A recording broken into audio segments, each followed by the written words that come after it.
morning. Happy Tuesday.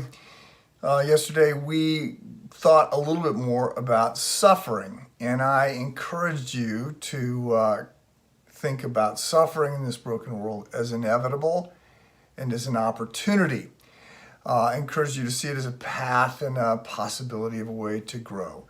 It's not that we embrace. It's not that we look for it. We do not have to have lives that look like a Dickens novel. Certainly don't want that. And I certainly don't want that for you. We can enjoy the blessings of God and should delight in them, and He has provided much for us. But suffering can be a way forward, and so there's a tension there, and we talked a little bit about that and noted that Jesus suffered for us. So I want to move on. Hebrews chapter 2, I'm reading, beginning with verse 10, where we've been, and bringing many sons and daughters to glory. Okay, that's us, helping us become sanctified. It was fitting that God, for whom and through whom everything exists, should make the pioneer of their salvation perfect through what He suffered. That's Jesus, the pioneer, the captain, the forerunner. Jesus is perfected. He's morally perfect to start with. He is advanced beyond that. He is glorified beyond that. There's sort of an ascending theory about the problem of evil, that one of the reasons that God allows evil to exist is because eternity will be that much greater, because we now understand the love of God, which could not be displayed fully in any other way besides Christ dying for us. And that because of Christ's death and suffering, He's even more glorious.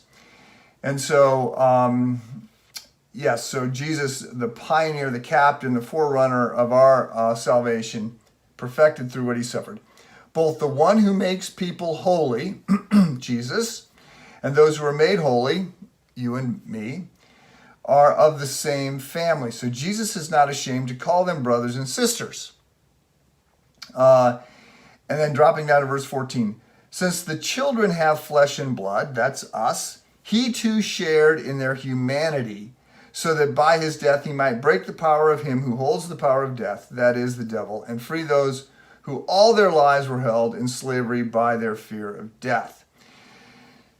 So I want to just comment for a second here on the idea of the incarnation, which is that Jesus becomes a man. Carnos in Latin is the word for flesh, and so carnivore is a flesh eater. Jesus becomes fleshly. He becomes God, fully God, becomes fully man. He becomes one of us. And this is the Christmas miracle. So church history really, and I've been recording these things on Saturday, and not this upcoming week. We're going to look at another of the church fathers, Polycarp, who was martyred for his faith very famously. But the following week, we're looking at something called some of the early church heresies in the ante-Nicene period, one of them being Gnosticism, which is an ongoing problem in the early church.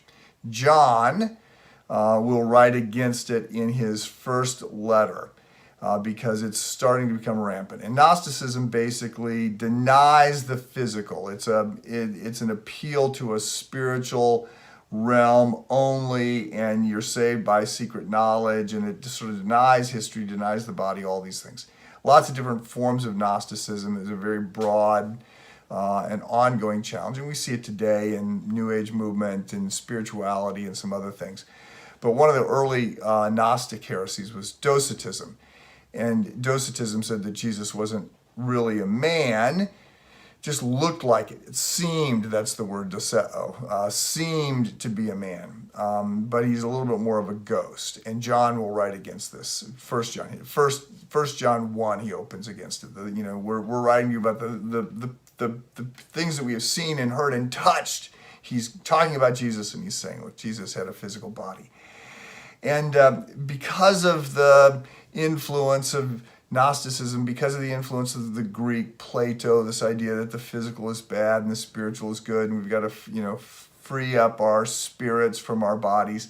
This is not biblical thinking, but it informs this idea that that Jesus was not really a man, and the incarnation is is a huge miracle, and people, in one sense, rightly are shocked by the idea that God would become one of us. Not because the physical is bad, but we're rightly shocked that God would limit himself in one sense this way. He would humble himself. The Creator would become part of the creation. And yet, that is what he does. And it's being stated here that since the children have flesh and blood, he too shared in their humanity, so that by his death he might break the power of him who holds the power of death, that is the devil. So Jesus, fully God, his death he dies. His death is of infinite value. He can die for my sins and yours. And Jesus is fully man, so he can perfectly represent us. Not like a lamb. I mean, he is the paschal lamb, but he's a person, and so his death can perfectly represent us on the cross. So we are marveling today at the incarnation. God became one of us for you and for me. Have a good day.